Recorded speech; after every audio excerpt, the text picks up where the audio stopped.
Years had passed since my parents' divorce, but the memories of that night still haunted me. The yelling downstairs, followed by a chilling silence.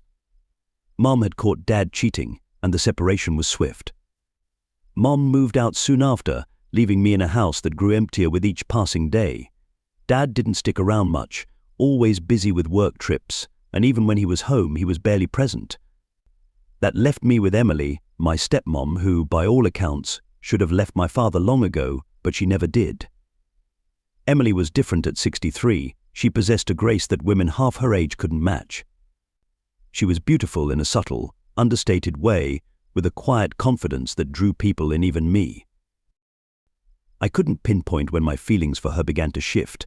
Perhaps it was during those long summer evenings after Dad left for yet another work trip. We lived in the same house, our lives running parallel, but slowly those lines began to blur. She would make dinner, and I'd join her in the kitchen. She'd sit on the porch, and I'd follow, talking about anything and everything as the sun set behind us. She was easy to talk to, easier than anyone I'd ever known. This summer, though, something changed.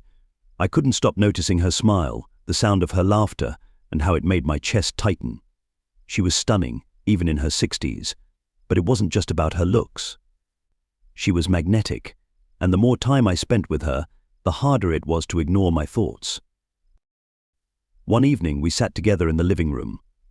The day's heat had finally dissipated, and the windows were open, allowing the warm summer breeze inside. She was on the couch, a book in hand, reading glasses perched on her nose, while I sat across from her, pretending to watch TV.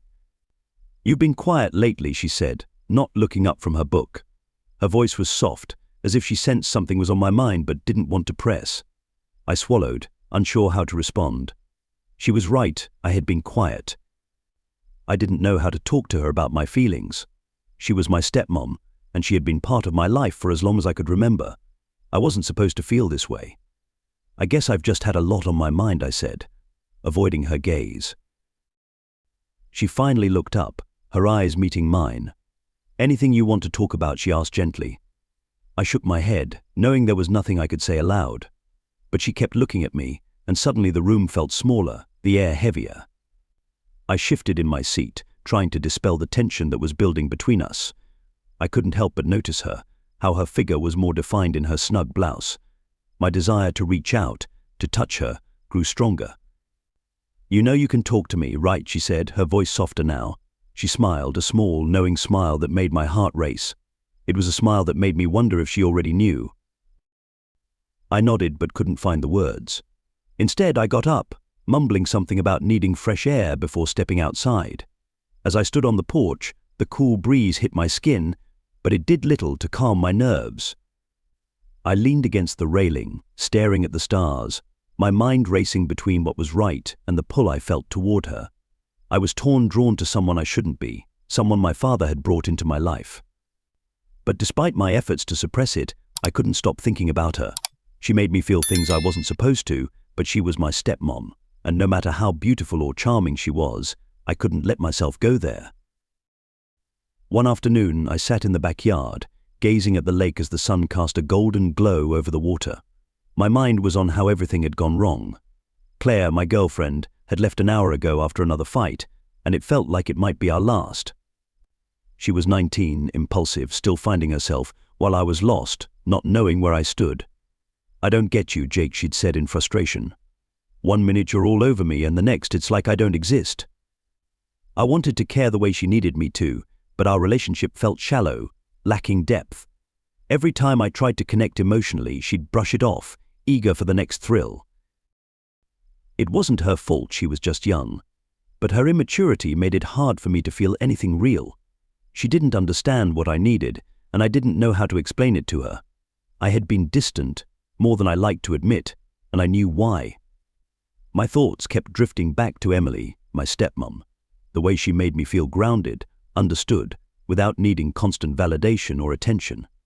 Claire's energy and unpredictability felt exhausting compared to Emily's calm and maturity. I leaned back in my chair, closing my eyes as the breeze picked up. Emily was inside, likely reading or fixing something in the kitchen.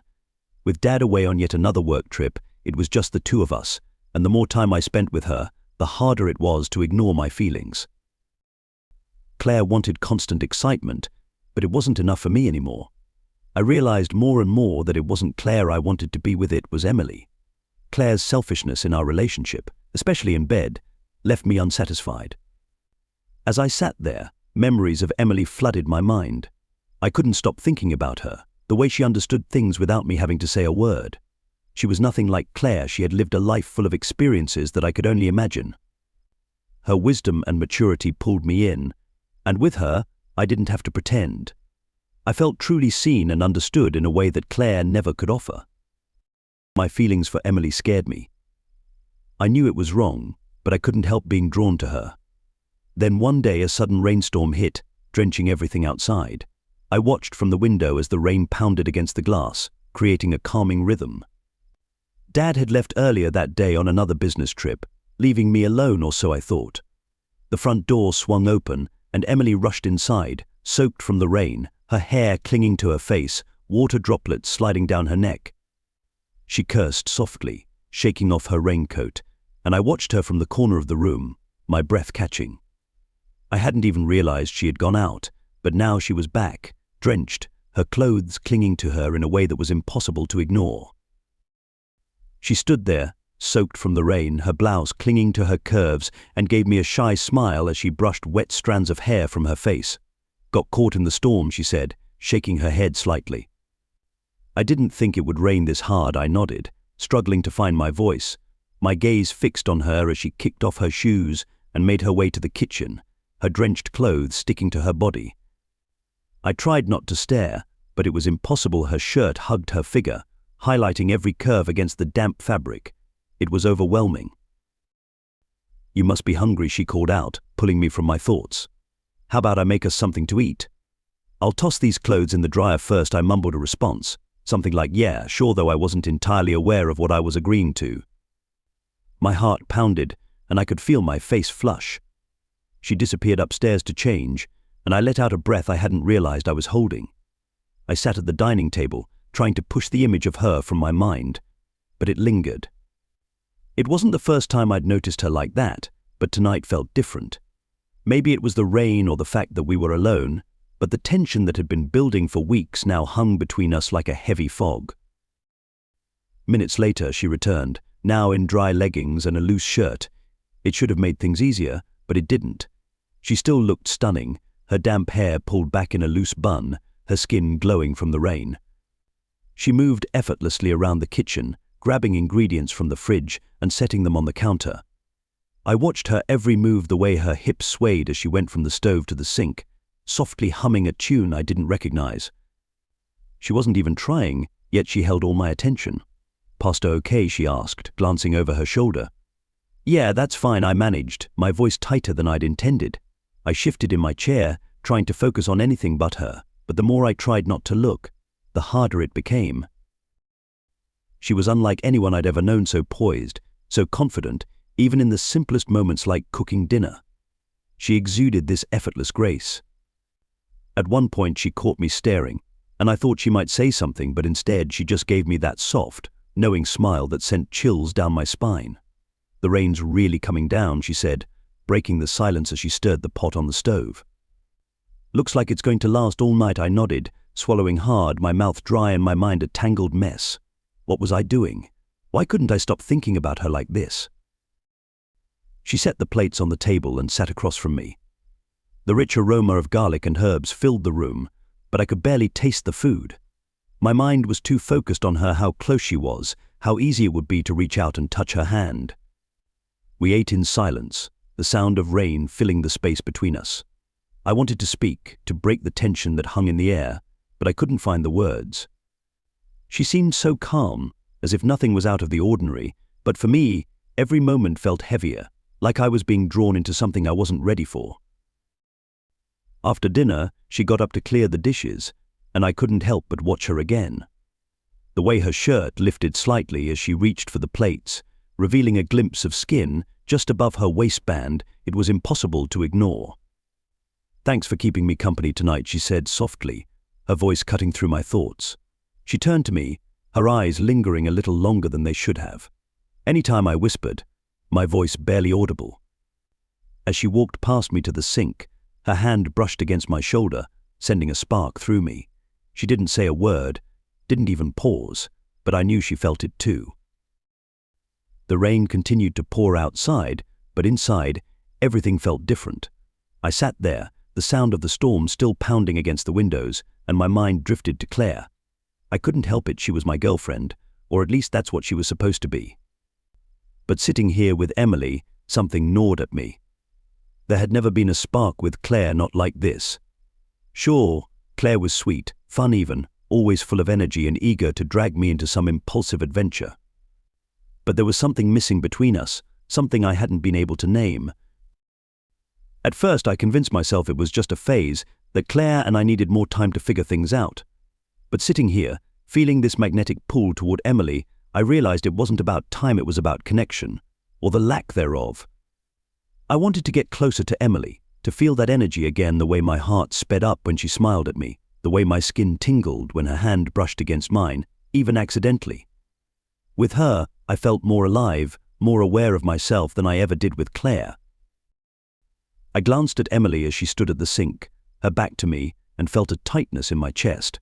I couldn't deny it any longer. The spark I'd been searching for, the one I never found with Claire, was right here, in this house, in this moment, and it wasn't going away. I craved her, a closeness beyond anything I had ever imagined, but what frightened me most was that I didn't know how to stop myself. I felt the urge for a pack of cigarettes, and I knew my father kept them in his room. As I rummaged through his drawers, I stumbled upon a bundle of letters. They were from Emily, addressed to my father, sensual, passionate letters filled with intimate details. She wrote about every part of her body and how she missed his touch, describing how just the thought of him made her feel a deep physical longing. These letters were written when my parents were still married, a clear indication of my father's infidelity. Perhaps this was how my mother discovered his betrayal. My emotions were conflicted. I was furious, yet at the same time aroused. I felt sympathy for my mother, but picturing Emily the way she described herself made me yearn for her. Sitting in my room, I experienced a confusing blend of emotions: anger, desire, and frustration, all boiling within me. As I thought about my father, I couldn't shake the sense that he deserved to feel the betrayal he had inflicted on my mother years ago. I wondered what it would be like for him to face the same kind of pain. My thoughts inevitably turned to Emily, who lingered at the edges of my mind, her elegance and allure consuming me in ways I couldn't control. The need to be close to her, to experience that intensity between us, grew stronger every time she glanced my way. I was so lost in these thoughts that I didn't notice when she entered the room. When I finally looked up, she was standing in the doorway, her eyes fixed on me. I was caught off guard, but her expression wasn't one of shock or disapproval. It was something else entirely, something that made me feel seen. Her gaze lingered, and instead of retreating in shame, I stayed put. She stepped forward, and I felt the tension in the air escalate. She reached out and took my hand, and the touch sent a wave of emotions through me, a silent acknowledgement, as though she understood everything I was thinking without needing me to say it. The unspoken connection between us felt more powerful in that moment than ever before. My hands, trembling slightly, reached for her arm, and she didn't pull away. Instead, she moved closer, as if there was no hesitation between us. It felt right, like something inevitable that we had both been avoiding. Her soft sigh filled the room as our fingers intertwined. This wasn't just a physical act, it was deeper, a mutual understanding of the tangled emotions that had been simmering between us for months. We didn't speak, but every touch and movement carried a meaning that words couldn't express. We were closer than ever, and the combination of desire and resentment running through me was overwhelming. It wasn't just about getting back at my father anymore, it was about being seen, feeling desired, and knowing that someone truly understood me in a way no one else ever had. Emily's touch was gentle, but it held the weight of experience, a knowing that made me feel both secure and completely unraveled at the same time. The line between us blurred, and I realized I had been yearning for this moment long before I was willing to admit it to myself. Suddenly the door burst open. The storm outside was raging, but its noise was nothing compared to the fury in my father's eyes as he stood there, thunder rumbling in the distance, mirroring the anger on his face.